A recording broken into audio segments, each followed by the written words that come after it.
I've also gotten that I'm very much like Alice, which is funny to me because I'm like, well, I do think Alice is an Aquarius. So, other than the fact that she's bi and I am a capital L lesbian, I thought that Alice was so grouchy though. The whole time I was like, why is this woman so grouchy? do you know who you are? You are literally Dana. You are Dana without the internalized homophobia. Where do the quiet gays? Where are the quiet gays supposed to go? Yeah, you have your coffee. I already drank my Diet Coke, so she will not be making an appearance. Man.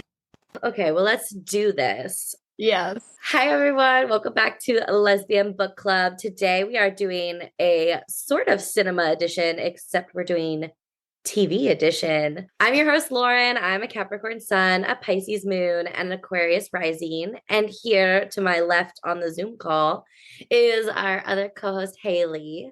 Hi. She's a Taurus sun, Sag moon, and we don't know her rising, but we will find out. We're going to get her birth certificate eventually. And today we're going to be talking about the L Word season 1, episode 1, which is the pilot part 1. And Haylie has never seen it. So like, Haylie, what's your relationship to this show? Like, because I know you've heard about it, but like, going into this, what did you have going on? I had almost no relationship to the show except for that every lesbian ever talks about it. And every time that someone brings it up and finds out that I haven't seen it, they go, "What? What kind of lesbian are you?" And so that's my entire relationship with the show, except for I have seen one episode, I don't know which one, years ago with one of my ex-situationships. But I couldn't tell you what happens in it. I don't remember. So good. I love this. I feel like it's so rare to find a lesbian who hasn't seen this show. So I feel like this is going to be really fun to walk through. And I was texting you earlier, but I was like, this will be an exercise in keeping my mouth shut. Because the shit I can't wait to hear your thoughts on these characters right now in like literal episode 1. Yeah. Because like I know their entire arc. So it's going to be fun. So I think the reason you get that reaction is because the L Word came out in 2004. You were 4, 5. 5. Yeah, 4 or 5. Yeah, and I was, let's see, 2004, 8, 4. I was 12. I did not watch it when I was 12. It's a very spicy show. It was on Showtime, which was like, I think Showtime and HBO were the only channels. I think they were channels at that time, not streaming services, that could show like full nudity. So it was a very spicy show. And I started watching it when I was about 15. And I just remember being like, this is the best show I've ever seen in my life. And so I think the reason people are so taken aback is because this is like the first, not real representation, because obviously it's a scripted show, but like the most representation lesbians specifically got on TV. And then like there's a lot to be said about like the diversity and like how this show has aged. But at the time, they were tackling topics that like were not talked about in the social realm. But it like still very much mirrors like lesbian dynamics, friend groups, all the things that like, we're very familiar with. And they put it on screen, which was like the coolest thing to happen. So I'm very excited. I'm excited to talk about it with you. I'm excited too because I just know that my impressions of this you're gonna think are just hilarious. I am. I know I am. I'm currently pulling up the cast page because I can't remember half of their names because that will change. It's okay. You can just reference them and I'll tell you who they are. Okay. I want you to kind of like, we'll just walk through it and I want to hear your thoughts on it. So opening scenes, here we go.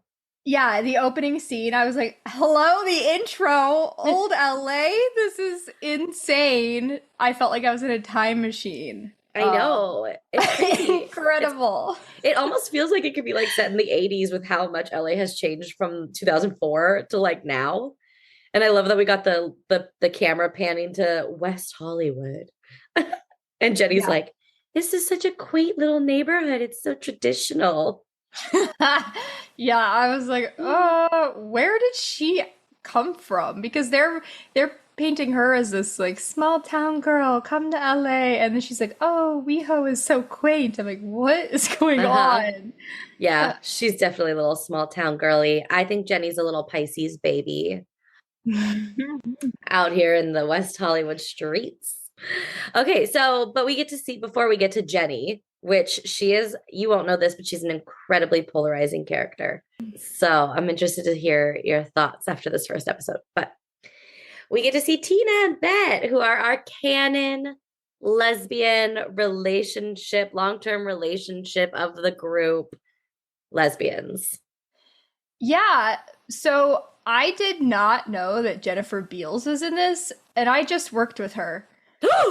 Shut the front. I have been Haylie. I have been in love with Jennifer Beals since I was 15. I'm not even joking.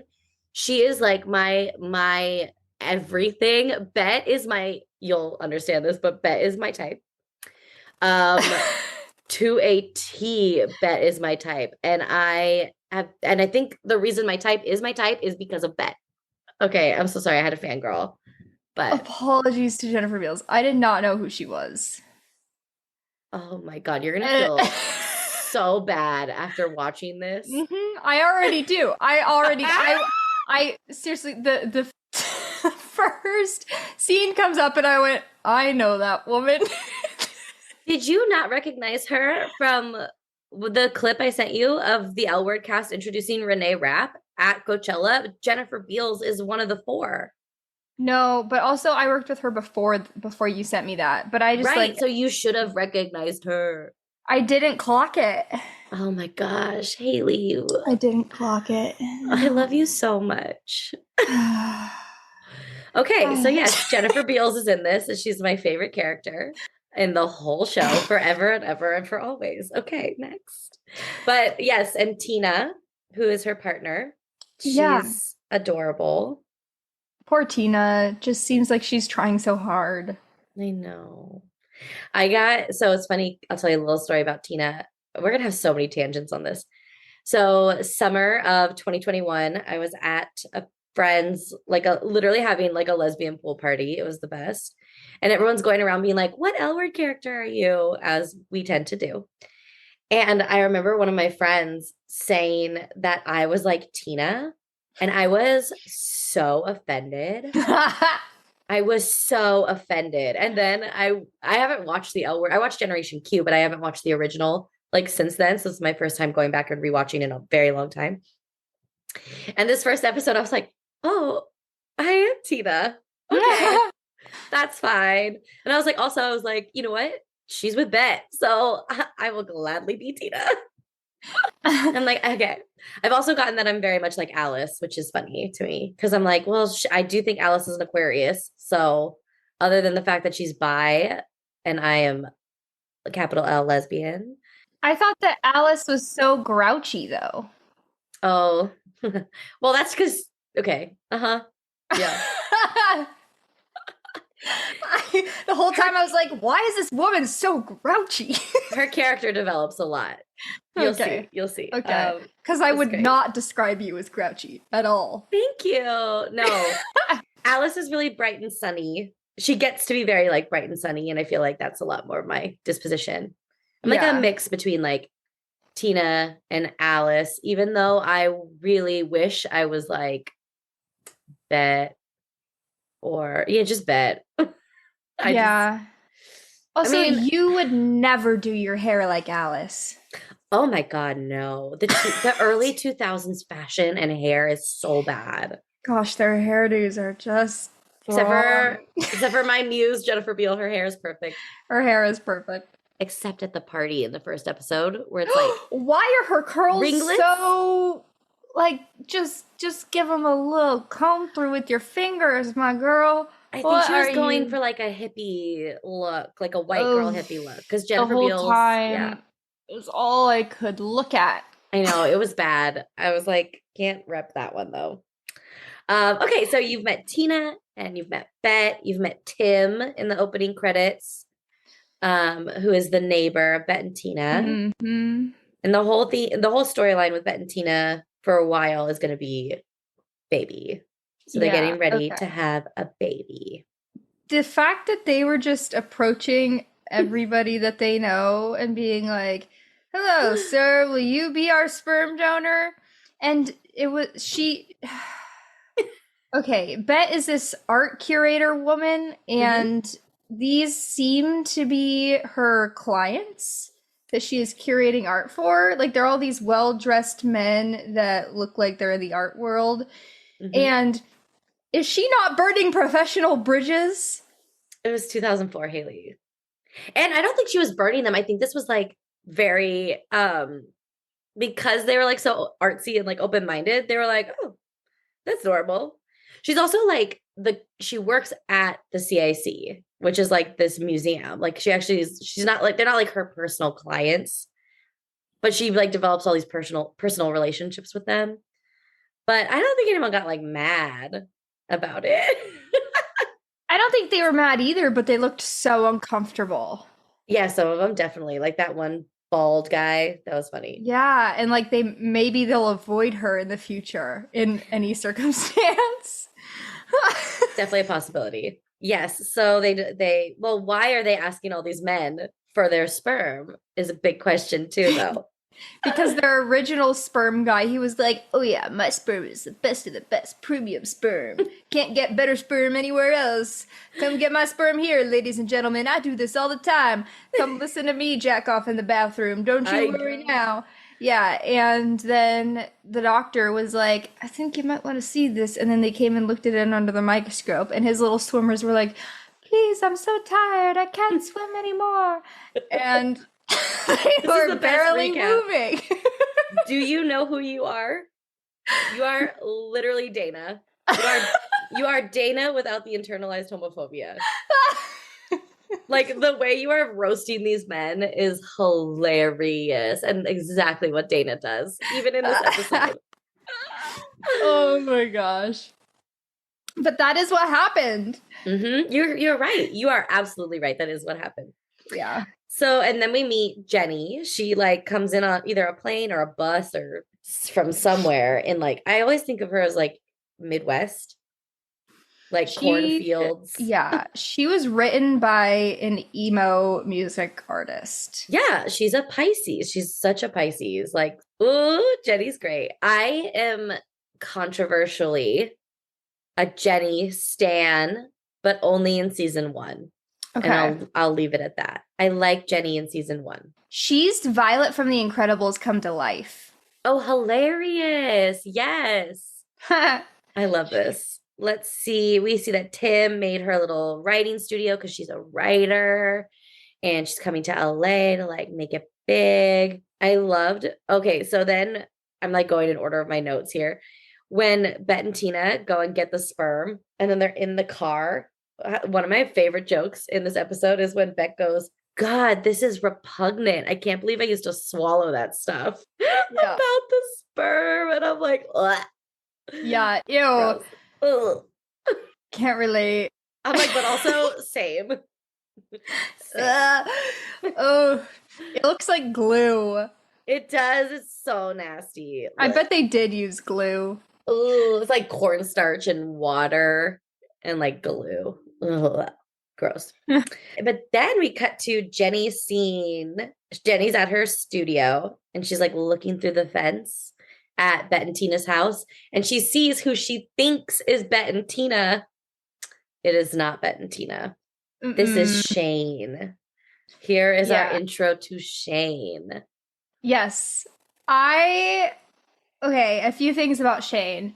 Oh my God, this is gonna be so good. First impression of Shane, which by the way, in our like very first time that we see Shane and Data makes that like comment at her, that's the iconic scene that's circulating on TikTok. And I was like, oh, I've seen this before. We talked about it. I remember that. And I was like, I'm pretty sure that's season 1, episode 1. So we're okay.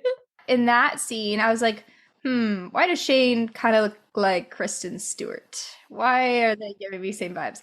And then in this pool scene, all I could think was, why does Shane like thrash around so much. She's just thrashing. She's constantly thrashing. She won't stop. If I was that girl in the pool with her, I would not be able to even like kiss her because she's just a moving target. She's like won't stop just throwing herself around. I know. I noticed that too. I was like, why are we whipping the hair? That's like the original Justin Bieber hair flip. He got it from the lesbians. Like, yeah, Shane is our like resident sort of like player mask of the group, even though I wouldn't like necessarily define her as like more like a mask, but I think that was the role she was going to be playing. Yeah, she walks like a shadow, like kind of hunched over. Her posture is terrible. Yes, and Shane is famously one of the ones that comes back on Generation Q along with Alice, Bette, Tina, and there's a couple other ones that make little appearances. But yeah, so I meet Shane and Jenny is like very intrigued. She's never seen two women probably even kiss before. And she's like, oh, they're fucking like right in front of me. And she like gets embarrassed and like walks away, which I was like, well, that's respectful at least. Yeah. And I think that Shane clocks that Jenny's watching them. Really? Doesn't she? Yeah, because there's this moment where the camera flips over to their side, because the whole way that this is like cinematically set up is that you're seeing this from Jenny's POV. You aren't like watching Jenny watch them. You're seeing it from Jenny's POV, and then it flips so that you're from the POV of where Shane is, and then you see Jenny through the fence.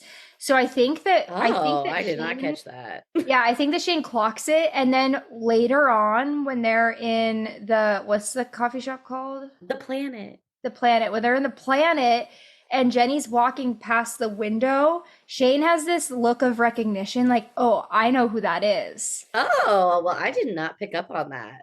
Yeah, and that makes more sense why Shane winked at Jenny exactly at the party. Yeah, I just thought, knowing what I know about Shane, I thought she was just like not hitting on her, but like, just playing it up. No, yeah, I think that she saw Jenny watching her and then just decided not to say anything. Okay, I like it. I'm glad you caught that because I did not. I think that's my theory based on the camera movements, but I could be wrong. The good thing about this show is who cares? It's just a drama. We don't have to be right about anything we say. Okay, so then we are at the Planet. And what's another character we meet but Marina? And I also am in love with Marina. She looks like a supermodel. I know, she is incredibly beautiful. And she has that like Eastern European accent. And like, oh my God, I fell in love with her too. I have like, yeah, I think the only two people I'm like literally obsessed with, like in a like attraction sense in the L Word, is Bette forever. And then Marina. I will go back and watch Marina's scenes, just being like, oh my God, she's so beautiful. So we meet Marina, and she is the owner of the Planet. And her and Jenny have a lot in common. Not only do they look like sisters, they have a lot in common. I think it's so funny the way that this friend group, the dynamics of, they immediately recognize when there's some sort of like sexual tension between one of their friends and somebody else, and they all immediately make an excuse to leave them alone with this person. I know. It's great. Because Bette even they host this little party to find the sperm donor, and Bette even says to Alice, like, lesbians think friendship is another word for foreplay. And I was like, ow, don't call us out like that. Okay. It's fine. Did you catch what I thought was interesting? And like an interesting thing that happened was when Jenny and Tim are on the couch, and Jenny is like, oh, I saw our neighbors through the fence, thinking, again, it was Shane and some girl, but thinking it was Bette and Tina. And he was like, oh, tell me about it. Yeah, I was cringing so hard during this. And both of them are like getting off from this, but clearly for different reasons. Yes, very. It's so uncomfortable to watch because it's like really exploitative. Yes. But yeah, it's like so cringy, and but you're also like, Jenny, what what's going on here. Yeah. I just, oof. Okay, and then we meet Kit Porter, who is Bet's Bet's half sister. And Bet goes, yeah, guess which half? It's the dad. And we will meet him eventually. And there's a lot there. But yeah, we meet Kit, and she's kind of like a famous recording artist. She goes to Bet's house for the party and doesn't seem like she's like, I mean, Alice is very welcoming, loves Kit, but Bet seems not happy about it. Mm-hmm. Tina too, to a certain extent. But what did you think of Kit? I mean, I couldn't really tell much about her. It just seemed like clearly there was something going on there, but she was not giving anything away, really. Yeah. Yeah. I can't wait for you to meet Kit. She's amazing. She's a great human. And I love how she came in and like just took over the DJ set. And just started like playing all the music, and everyone's like, your sister's so cool. She's the coolest. But like Bet clearly has some like tension there. Yeah. And I mean, classic sibling dynamic with one always being told that they're so cool and then the other one being jealous of it. Mm-hmm. It does seem like jealousy, and I think that's what they are going for. So yeah, I think it is played like that in the first episode. Okay. I know. Okay, so then we meet. Well, we've already met Dana, but we meet Harrison, which is Yeah. Dana. Okay. Tell me about Harrison. Well, so at first, I was thinking like, oh my gosh, he's giving off this terrible vibe at the party of being.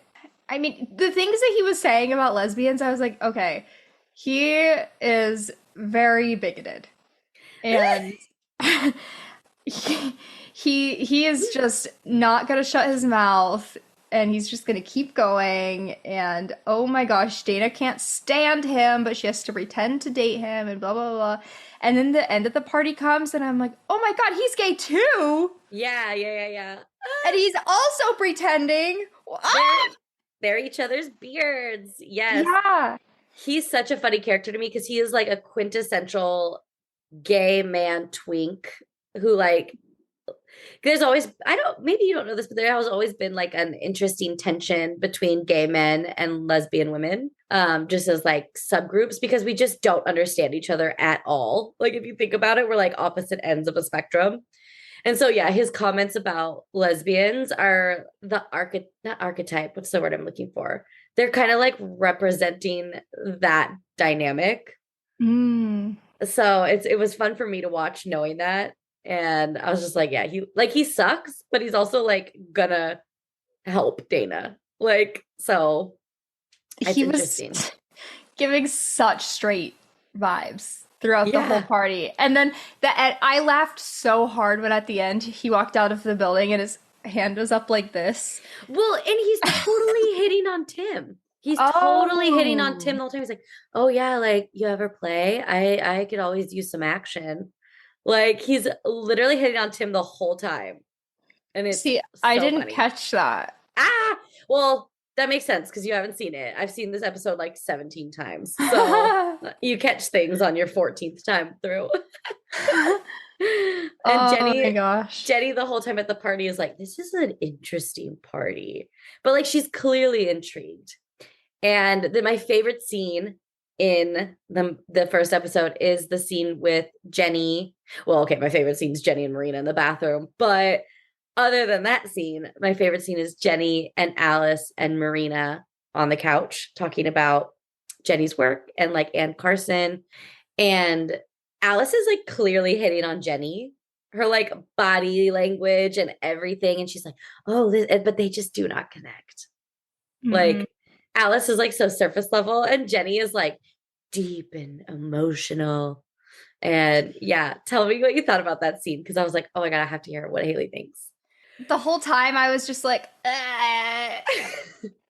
like, I don't know if it's my own social anxiety, but I was just anxious the whole time.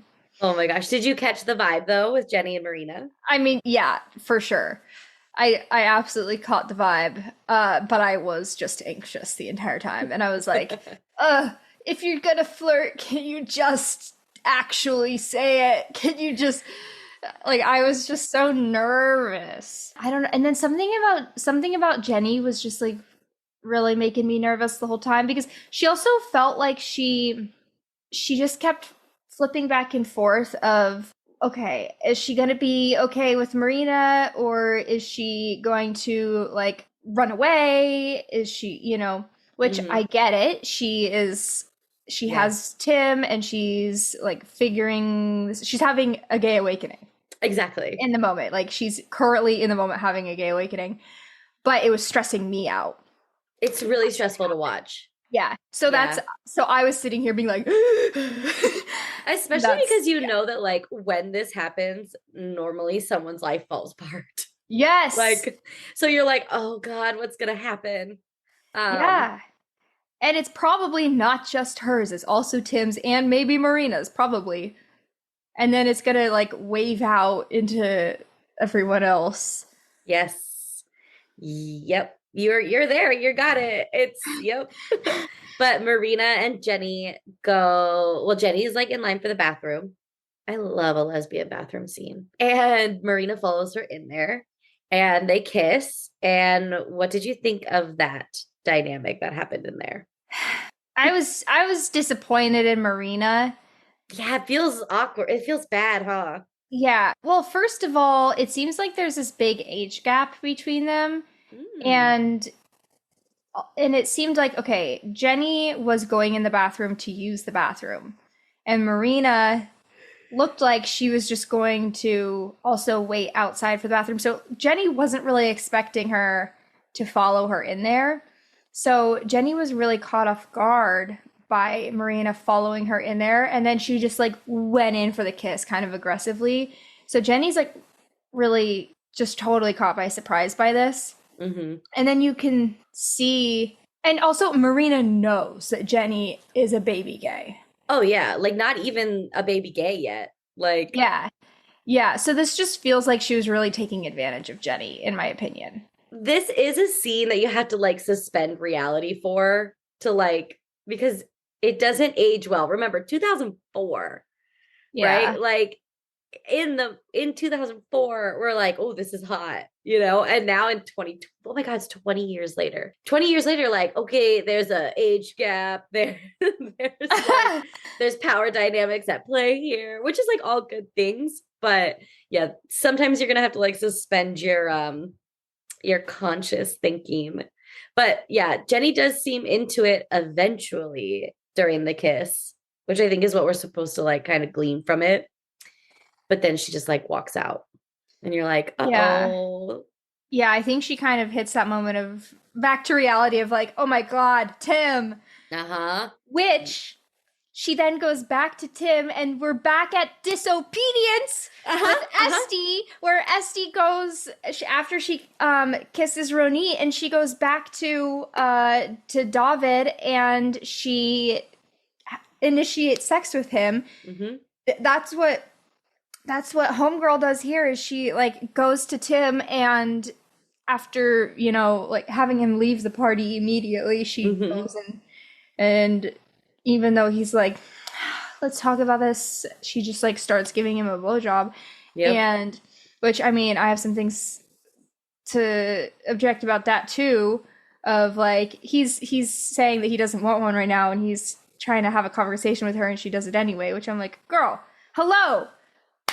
Listen, there's no consent in this show. Oh, it's driving me nuts already. But like this, it's literally the same situation of, okay, they have these gay feelings, they act on them to some extent, they immediately feel guilty, and then they go and they try and make up for it or suppress them or whatever by initiating sex with a man, or I think it's very, I had that exact same thought, especially after just watching Disobedience again. But it's like they're trying to prove their straightness and prove their attraction to their partner and be like, no, this is good.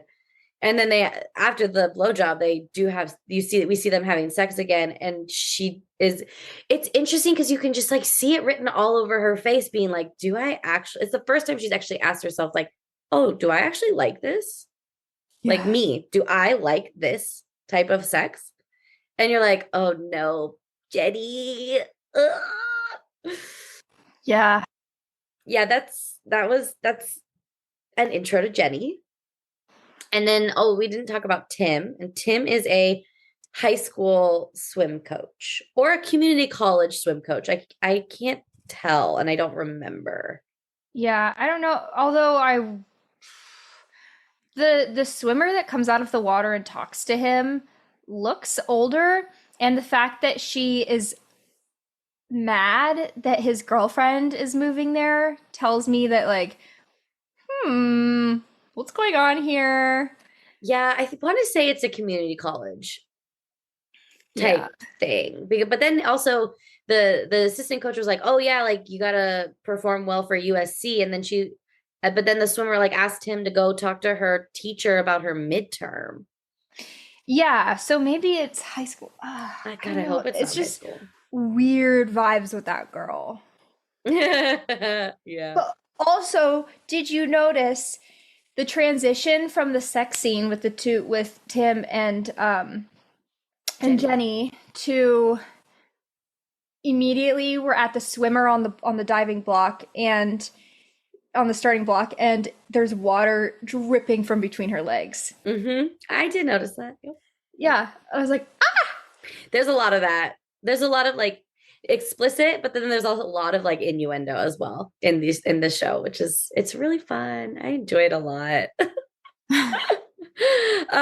Yes. So then after this scene, Jenny goes to the planet again. And she's like really awkward. And then Tina sees her and Jenny's like, oh, I'm just gonna go home and make a sandwich. And Tina's like, no, it's okay. Like, come sit with us. She adopts the introverts. This is why I'm Tina. I'm yeah. like, oh, there were like 3 different times during this episode that I was like, yep. Like when and one of the other ones was when they're all laughing about the sperm at the planet and Tina goes, well, I don't find this funny. And I was like, I don't know, that's me too. Cause I'm like, this is serious, guys. Stop it. She is you. Oh, that's funny. Not later on though. I'm gonna have to circle back to this and be like, not here, guys. I'm not like this. But then, yeah, then we get to the part that you were talking about where Jenny and Marina are like having this huge vibe and everyone leaves, which is so, they're like, oh, we gotta go. We gotta let them do their thing. And Marina invites her to Radar. And I thought this was the funniest thing. So she's walking Jenny to her car. She's like, do you want to come to Radar? And Jenny has to ask, what's Radar? And I wrote this down. But Jenny, to me, it was like such a quintessential, like, welcome to West Hollywood. Oh, it's like when you ask someone, do you want to go to the Abbey?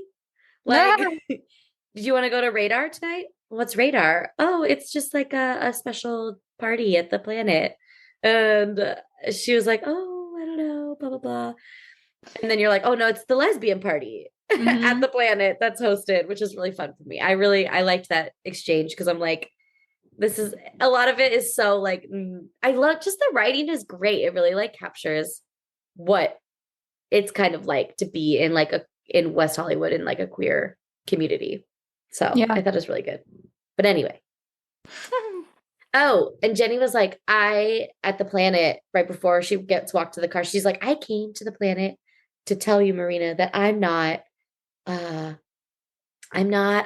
she never says I'm not like gay or I'm not into women or anything. She like can't get it out of her mouth. Yeah. I think something about Jenny is that it's very obvious that she did not have exposure to lesbians wherever she came from. Like when she was having this first interaction with Tina in the backyard, when Tina like popped in front of the fence, scared the shit out of her. And I was like, would you like some rosemary?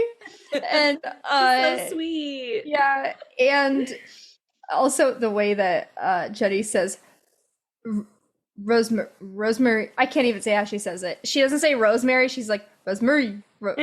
Rosemary. I can't even say how she says it. Anyway, she comes over and talks to her. This is not like the beginning, but yeah, she comes over and talks to her, and she's like, So I heard that you two are trying for a baby. Like, how in the world is that supposed to work? And it just shows, well, and Tina's like, well, all of our parts work, girl. Yeah. And then all these gay men with babies walk past. Like, that's the gay dads group. Mm-hmm. And the way Tina's talking about it is so normal because like it is normal and it's just like Tina's life. But Jenny's like having to it's like when somebody is trying to purposely be like really correct and like not offend, which is good, but like they've never had to practice the skill before of like realizing that your worldview and your point of view and your experience in life is not a monolith. Yeah.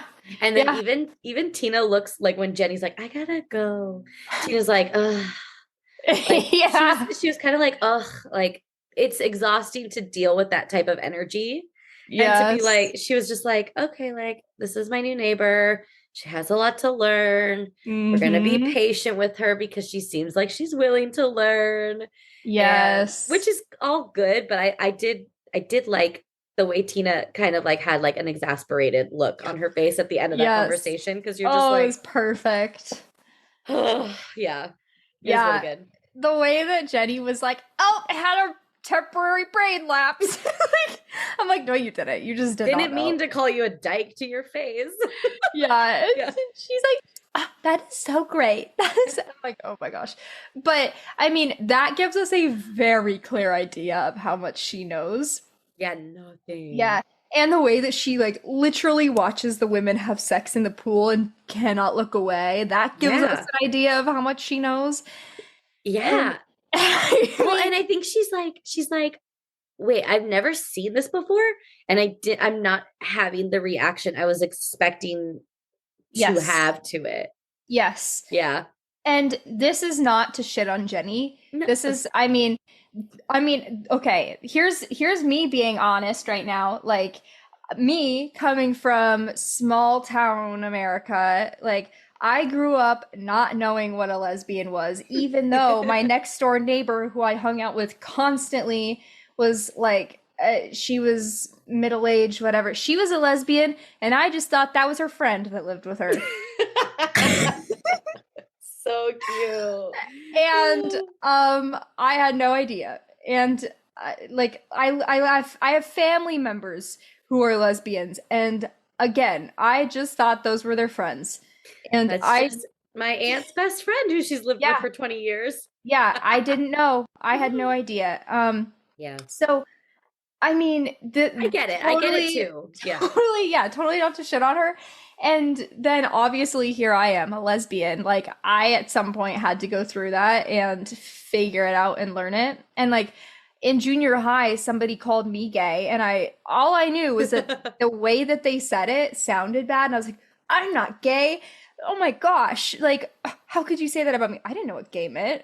Yeah. I had no idea. I was just like, deny, because it sounded bad. But like, literally, I've had the arc, not that I watched women have sex in the pool and then later had sex with my boyfriend to it, but like, to the Jennies of the world, it will be okay. Be careful with what you're going to say, right? And just be open and don't watch people have sex, and I don't know where I'm going with this.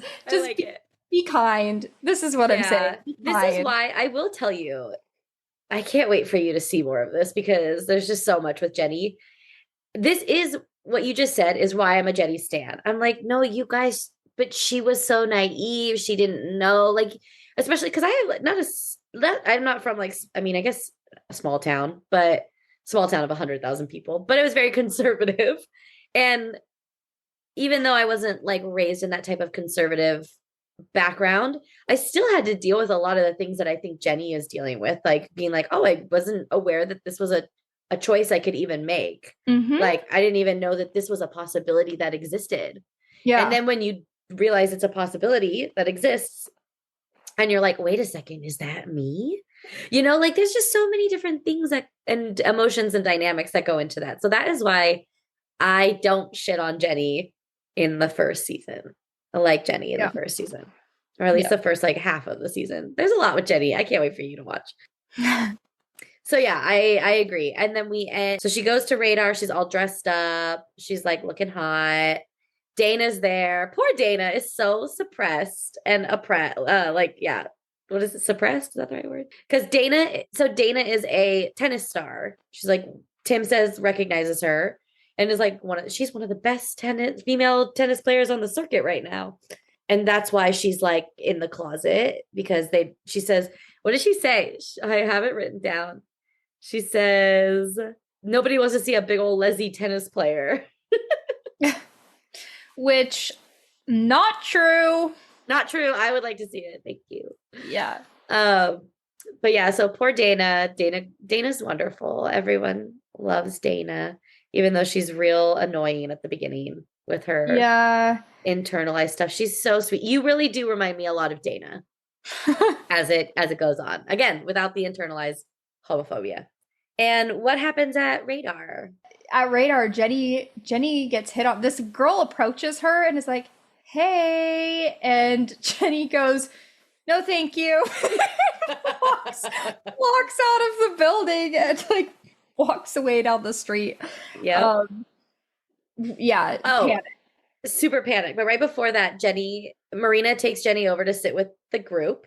And this is where I was talking about where watching a straight girl or somebody who's not been exposed to lesbian group dynamics, the shit we talk about, they're literally talking about the reason why Shane gets so many girls is because she has nipple confidence. Mm-hmm. And Jenny's face is just like, what the fuck? And it's like such a normal ass conversation. Literally yesterday, I was sitting with two of my other like gay girlfriends and then this like straight girl. But like we're talking about like Frozen and how Elsa is like so gay. One of us is reading the lyrics to one of the songs in Frozen 2. And like we're all like, oh my God, like this is our experience and like da da da da da. And she's like, wait, Elsa's gay? And we're like, oh my God, like we have to explain so much to you right now. And then we actually watched Frozen 2, which was great. But like Jenny's face was just like, once you're in like a community that's a marginalized community, but your guys are so open and everyone trusts everyone there because we all experience the same things. It's like the openness of the dialogue is like, there's no bounds. There's no like politically correctness or like puritanical. I mean, there's definitely still like puritanical things within the queer community, but like, it's just, you talk about so much shit. There's a lot less hangups about sex, about bodies, about really anything. And Jenny is just so confused and it's so funny to watch. Have you had that happen before? Oh yeah, for sure. I mean, I think definitely. And even just when you're a young gay coming into places, and an experience that I had a lot. A lot of the times my friends are older than me, as you know. Hello, I'm your older friend. But even like when I was still a teenager, when I was in college, like 18, 19, my friends were all like 25 to 28. Yeah. And this was happening to me. Not even, I mean, here I was gay, like we were all gay or a mix of everything, but like everybody was older than me and had experienced all of these things and I hadn't. And I was that girl that was like, oh my gosh. Yeah. Yeah. Oh man, it's so funny. And then poor Jenny, and then she gets hit on and she's just like, I don't know what to do with myself. This is just like such an experience that I never even knew was in the realm of possibilities for life. And now here I am like thrown into the deep end of this like queer community. And I don't know what to do with myself because I don't know where I fit in. I don't know what I'm doing. And yeah, the end scene of episode 1 is her just like walking out of Radar, presumably going home. Yeah. Poor girl. I want to talk about Shane. Throwback to Shane. I would love to hear your thoughts on Shane right now. I have dated Shanes. I'm sure you have. Yeah. And watching this, I from a third party perspective, I was like, ooh, Now I know why my mother said, break up with her. I know. Oh, yeah. Shane's a fan favorite. She's highly problematic. Speaks a lot to our community as to why she's a favorite, even though she's so problematic. She is so hot for sure. But yeah, Shane's also like one of those really good friends too. Like she's great. She's a great friend. So we get a lot about Shane. So she's like one of the, I would say there's like 4 main characters out of this group. And yeah, Shane's definitely one of them. So I think you'll really like her. Yeah, Shane is definitely the one that I've like heard about and seen the most. Yes. And then let's see. Yeah, I think that's the end of episode 1. And we're gonna rewatch all of them. So I cannot wait, Haylie. I cannot wait. You're gonna love it. You're gonna love it. Okay, I think we're gonna try and put these on YouTube, guys, if you want the visuals. It's just a lot of more editing work for our 1-2 woman show over here, but we're gonna do it for you because I've gotten so many people asking me, like, they want to watch it on YouTube, and I'm not a YouTube girly, so like I didn't understand, but literally so many people. I think I've had at least like 10 people like either DM us or ask me in person, like from our friend group, like, can we watch it on YouTube? Wow. And I'm like, no. I didn't know that people were still watching the youtube.com. Me too.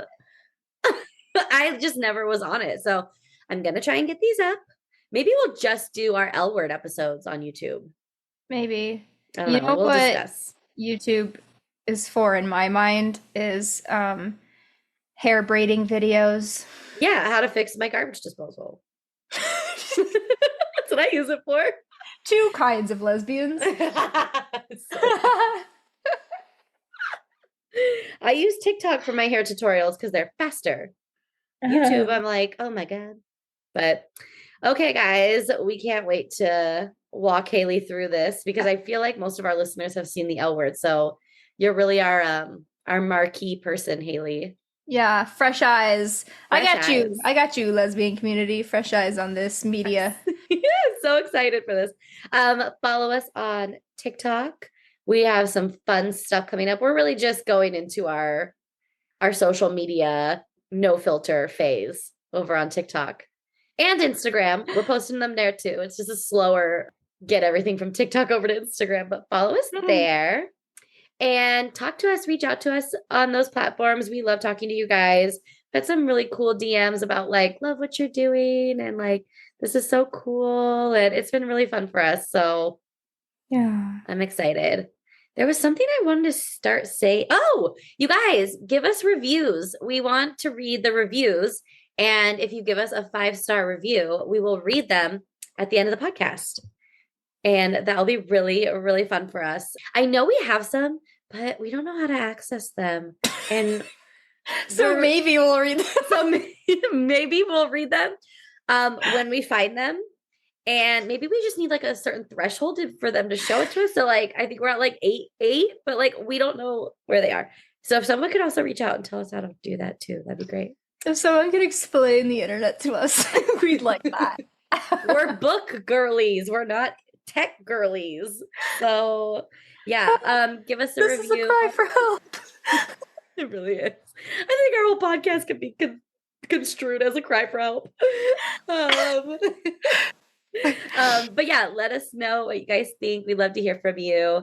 And we will see you for season 1, episode 2, the pilot, part 2, sometime soon. Can't wait to talk to y'all. Love you. Love you. Bye.